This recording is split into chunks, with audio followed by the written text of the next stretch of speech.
Canales Comunitarios Regionales del Ecuador Asociados, SECREA, presenta Realidad Nacional.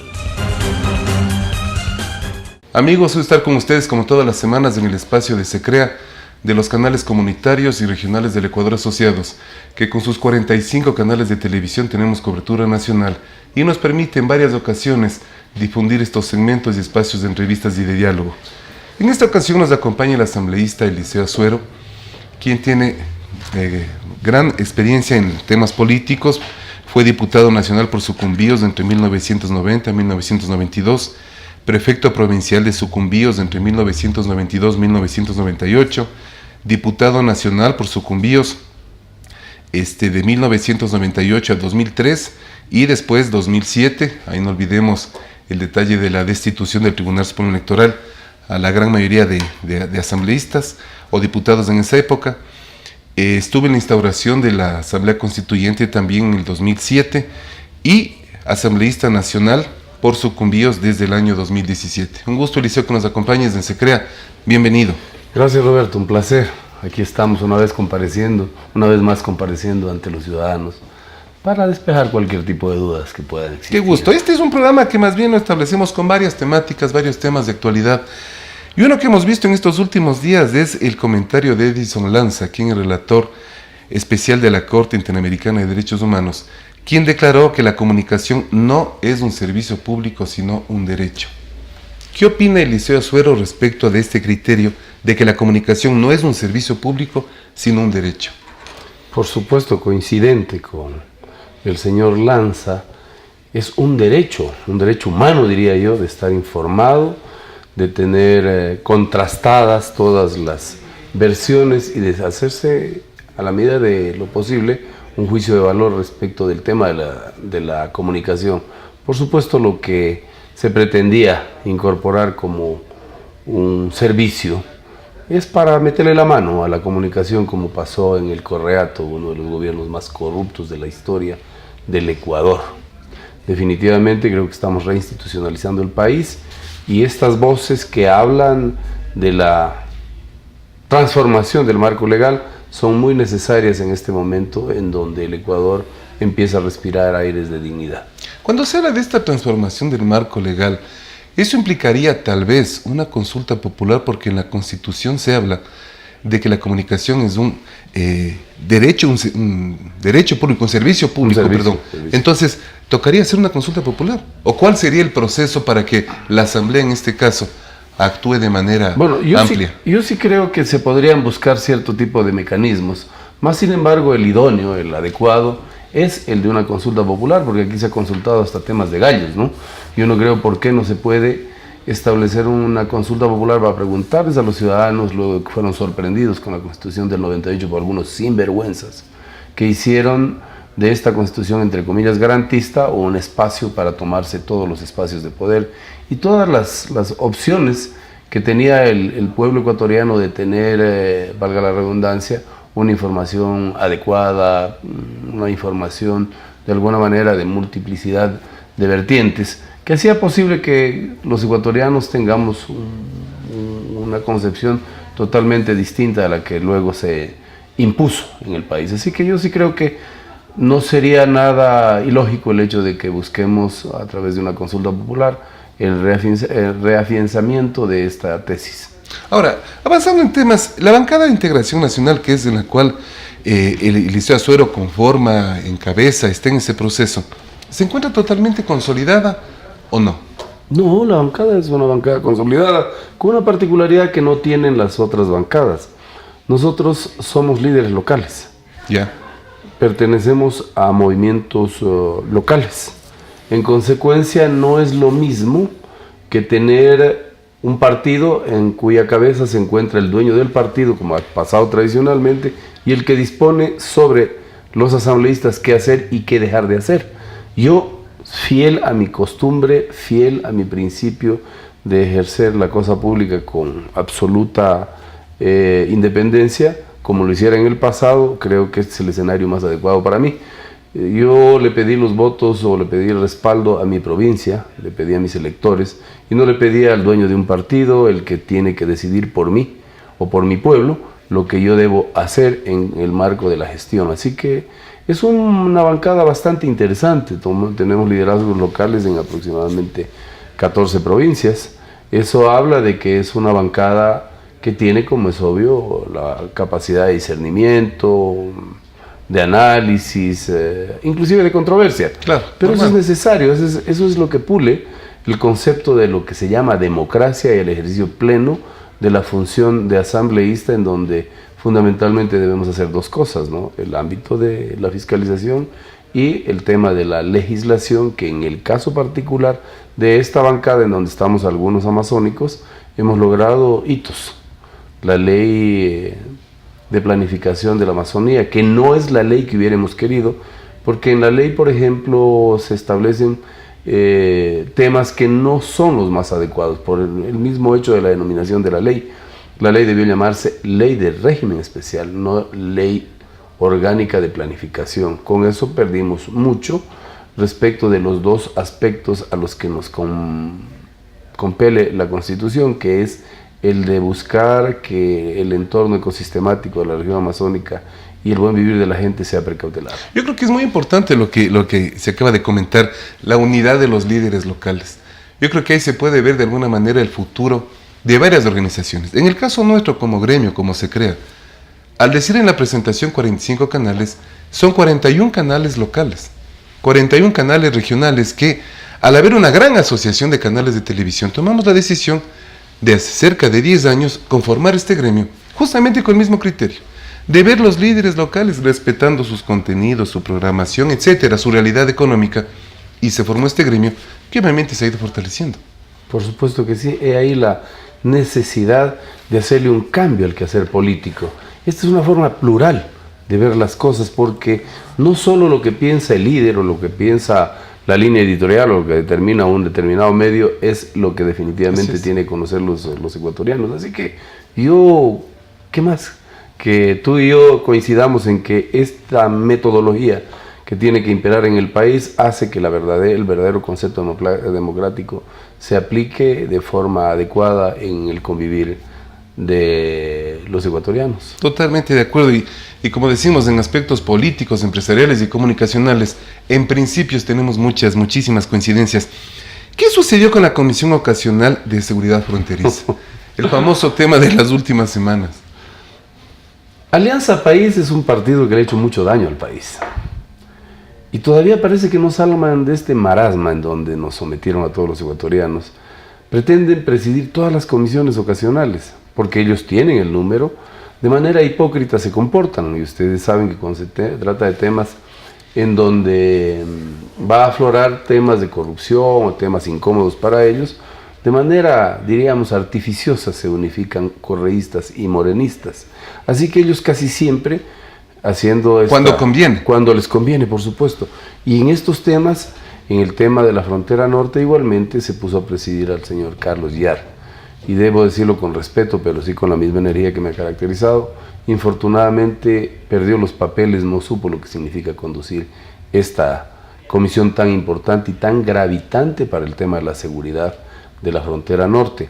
La resolución de la Asamblea nos conmina a analizar algunos cuerpos legales para promover en el marco de la legislatura la seguridad de la frontera norte. Esto hacía, por ejemplo, que tratemos el tema de la ley fronteriza, el tema de la ley de reactivación económica, el tema posiblemente relacionado con la materia económica en el campo de los créditos, en el campo de el código de, ¿cómo le llamaríamos? Que tiene que ver con los temas específicos respecto de la sostenibilidad del sistema social, económico, cultural, etcétera. Y esto infortunadamente no se dio, muy a pesar de que la disposición de la creación de la comisión era precisamente enmarcada en este espacio. Solo nos pudimos someter, según la conceptualización del presidente, a tratar la ley de seguridad del Estado, que es una ley que, dicho sea de paso, también la reclama para sí la Comisión de Asuntos Internacionales. Yo veo inoficioso gastar tiempo en eso cuando tenemos muchas otras inquietudes que tratarlas en otras comisiones y de manera particular a la que yo pertenezco, que es la Comisión de Participación Ciudadana y Control Social, en donde hemos empezado a hacer cambios profundos y observaciones muy medulares sobre el tema de la participación social y el control que tenemos que tener sobre las organizaciones. Se podría decir entonces que esta comisión resultó ser, como se dice en el léxico popular, de un solo hervor. Inició, se apagó la hornilla y como la leche empezó a bajar nuevamente. Yo diría que sí. Tan es así que luego de mi salida también salieron, inclusive miembros de Alianza País. Esto habla de que esta práctica de quererse apropiar de todo, no hacer plural la participación de los asambleístas en las dirigencias de las comisiones, ha hecho que inclusive las comisiones especializadas aborten, estén con temas muy complejos, como lo que vienen observando los ecuatorianos, la Comisión de Fiscalización, la Comisión del Archivo, la sinvergüencería del cinismo, 10 años, 11 años, y usted ve en la relación de fuerzas, ahí existen correístas y morenistas que de manera extraña, entre comillas, se unen para impedir la verdadera fiscalización que tiene que conocer el Ecuador. Ahora, avanzando en esto, vemos también en estos días temas muy interesantes como lo que ha mencionado la Contraloría, que va a hacer un examen especial sobre el uso de los 2 aviones presidenciales. Y de manera textual ha mencionado las fechas, número de viajes nacionales, viajes internacionales, destinos, horas de vuelo, tripulación, lista de pasajeros de cada vuelo, objetivos de los desplazamientos y los costos. ¿Qué piensan ustedes como sector político, como asambleístas y como ecuatorianos sobre este tema de la utilización de los 2 aviones presidenciales? En primer lugar, me parece que es una de las iniciativas acertadas del Contralor, y yo considero que el Contralor está haciendo un trabajo muy adecuado a la presente hora del Ecuador. Definitivamente este análisis va a arrojar información que los ecuatorianos quisieran conocer. ¿Qué se llevó en esos viajes, por ejemplo? Ahí se habla de muchas cosas, porque se podía llevar inclusive dinero, Claro.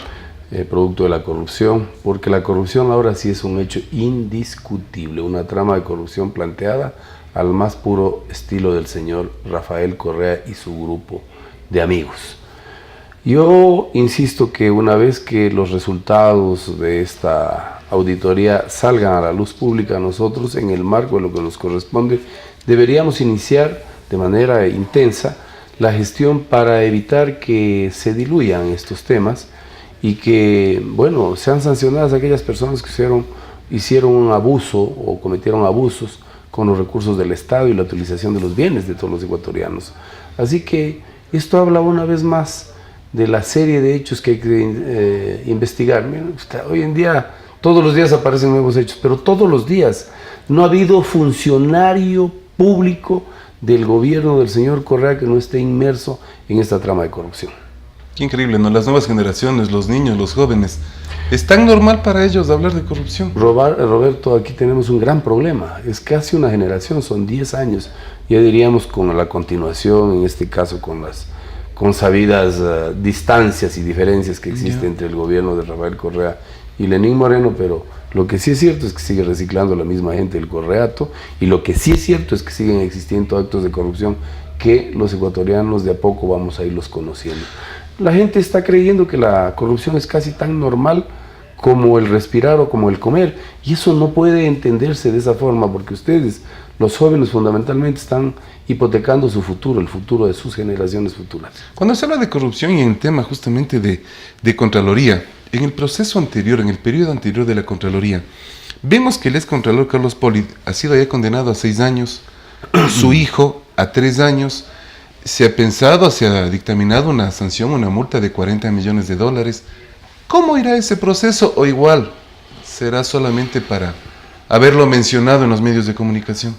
El impoluto señor Contralor Poli, del que sacaba 100 sobre 100, el amigo de Rafael Correa, y que antes también fue amigo de Sociedad Patriótica, porque fue a través de este mecanismo, como a otros sinvergüenzas que estuvieron, por ejemplo, en el Tribunal Supremo Electoral, que se prestaron como alfombra para que el ejercicio de esta forma de gobierno tan lamentable para la institucionalidad de nuestro Ecuador se haya provocado en el país, gracias precisamente a este tipo de gente servil, a esta gente incapaz de tener dignidad, es que se ha provocado este tipo de hechos. Así que, bueno, ¿qué decir sobre ese tema? Todos conocemos. ¿Y qué decir del joven ex candidato y todo, Iván Espinel? Que así, acabamos de ver igual en estos días un bonito capítulo, un nuevo capítulo de esta telenovela. Ahí estamos viendo cómo está funcionando la justicia. Ahora es una justicia que también tiene que ser depurada. Ahí están tirios y troyanos, ahí no podemos permitir que continúen aquellas personas que hicieron de la administración de justicia una práctica de venta de sentencias, de venta de acciones de esta función en el marco de la desinstitucionalización total. Y ahí, por ejemplo, ¿qué opinión merece el Consejo de Judicatura Transitorio que lo está encabezando Marcelo Merlo, un reconocido actor? ¿Qué decir de este proceso justamente cuando hablamos de Iván Espinel? Yo creo que Marcelo Merlo, a quien fue hasta mi profesor en la Universidad Central, Marcelo Merlo tiene la obligación, junto a los otros vocales, ahí está Aquiles Rigael, un hombre connotado. Así es, yo creería de que ellos tienen que analizar, en este caso, la conducta del juez. Y en decenas y centenas de casos, hace pocos días nomás, ocurrió de que los detuvieron a un grupo de delincuentes y a la tarde estaban libres, muy a pesar de las pruebas. Esto habla de que esta gente cree que tiene patente de corso para convertir al Ecuador en lo que infortunadamente está cada vez llegando a ser, un Ecuador sin Dios ni ley. Así que espero mucho más de ellos. Yo estimo que son hombres con condiciones de patricios para poder ejercer un rol que nos corresponde a los que hacemos actividad pública, es decir, hacer de esta actividad una actividad de servicio impoluto, intachable, que logre que los ecuatorianos regresen la mirada al sector público con respeto y con deferencia. Ahora, como representante de la sociedad, como representante de la provincia, como representante y actor político vigente, ¿qué opinión merece las acciones, los resultados y cómo se está llevando la Asamblea Nacional por parte de su presidenta Elizabeth Cabezas? Yo creo que Elizabeth empezó con pie derecho. ¿Ya? Ahora nuevamente estamos observando en estas acciones de la conformación de comisiones, en donde no se es plural, en donde se está permitiendo nuevamente que estén presentes única y exclusivamente en la conducción de estas comisiones ocasionales a gente vinculada a Alianza País, sea morenista o correísta. Se habla de que de a poco van aproximando las diferencias para finalmente, estoy seguro que pasará, lograr aquella confesión que hiciera el señor Mangas de que iban a hacer una oposición entre comillas para marear a los ecuatorianos y luego los veremos unidos. Yo creo que en los meses subsiguientes estarán unidos correístas y morenistas. Es más, Elizabeth, a quien yo inicialmente le tenía un concepto de que era la persona adecuada, no digo que no sea, pero está como que perdiendo los papeles. Así que se está desviando de ella no conduce, ella conduce Viviana Bonilla, que dicho sea de paso lo hace muy bien, ¿no? Viviana. Más sin embargo vamos viendo cómo ya no existe la producción legislativa a la que estamos obligados a generar para los ecuatorianos, precisamente por estas comisiones ocasionales, por la falta de decisión política para la reestructuración de las comisiones especializadas, que eso fue una de las cosas que conversamos previamente a que ella esté al frente de los destinos de la Asamblea. Es decir, ya empezamos a fallar a la misma usanza de quienes administraron la Asamblea como les daba la gana. Y cuando hablamos del Consejo de Administración Legislativa, el CAL, ¿está trabajando bien o igual tiene algunas...? Yo diría que no. ¿No? Yo diría que no y soy muy categórico. Hay temas, ellos tienen en el marco de la Ley Orgánica de la Función Legislativa, por ejemplo, 3 días para decidir respecto a los juicios políticos que puedan presentar cualquiera de los segmentos políticos representados en la Asamblea, y vamos viendo que a los 6, 7 meses otros duermen el sueño de los justos. Yo creo que ahí sí en el CAL esta correlación de fuerzas en donde todavía no se ha cambiado la mayoría de Alianza País, AP, llámense correístas o morenistas, que son los que están bloqueando de manera sistemática las acciones que tienen que generarse desde el CAL para que la Asamblea acometa en el desarrollo de estas acciones que son necesarias, sea en el marco de la generación de leyes, en el marco de la fiscalización, en el marco inclusive del control ético que tiene que existir sobre las acciones de los asambleístas.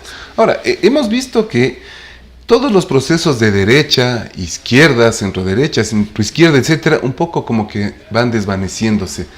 Y un proceso que inició con un solo criterio, en el actual proceso democrático en el Ecuador, en la presidencia de la República, ha pasado un año, 3 meses, año, 4 meses.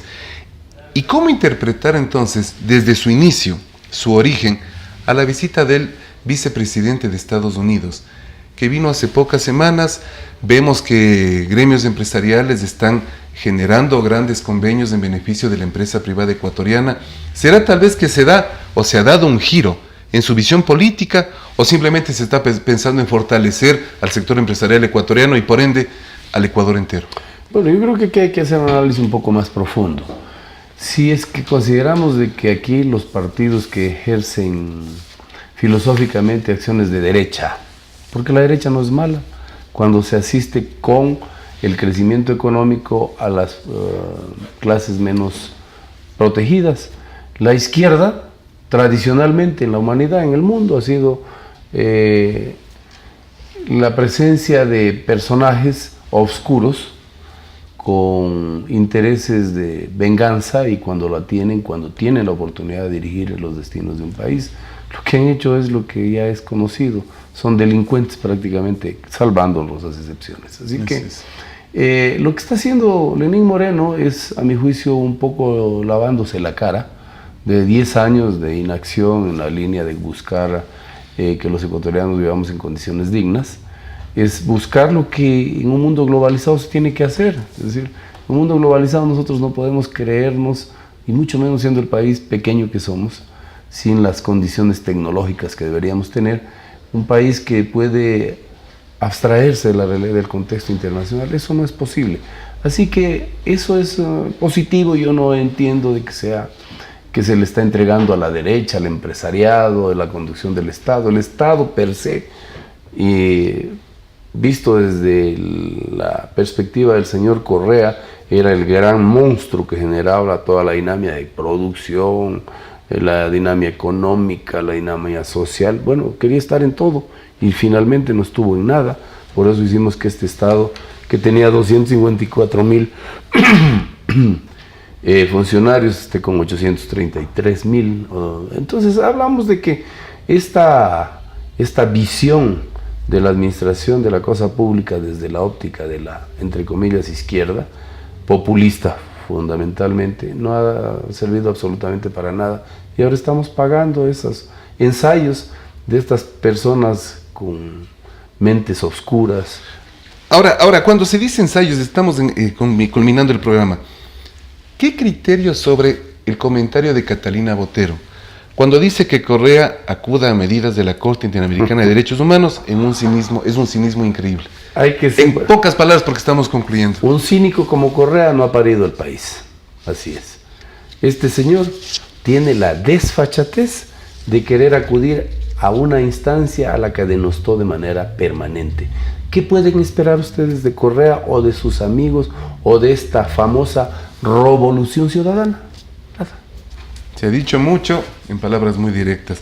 Muchísimas gracias, Eliseo Azuero, por su comparecencia en este espacio que se lo retransmite, como decimos, a nivel nacional en varios canales, y creemos que es una oportunidad para seguir contando con la presencia de asambleístas que tienen criterio muy claro. Muchísimas gracias nuevamente, y con ustedes, amigos, hasta la próxima semana. Transmitida por Unción, Nordvisión, Color TV, Oca TV, Canela TV, TV+, UCSG Televisión, Costranera, ABC TV, TV Norte, V Televisión, TV Agro, Manavisión, TV Manavita, Saracay TV, Teleandina, RTU, Asomavisión, Telesucesos, Unimax, Ecovisión, Lidervisión, TVS, Ecuavisión, Telegalápagos, Telemar, Televisión Católica, Los Encuentros. Canales comunitarios regionales del Ecuador asociados. SECREA presentó Realidad Nacional.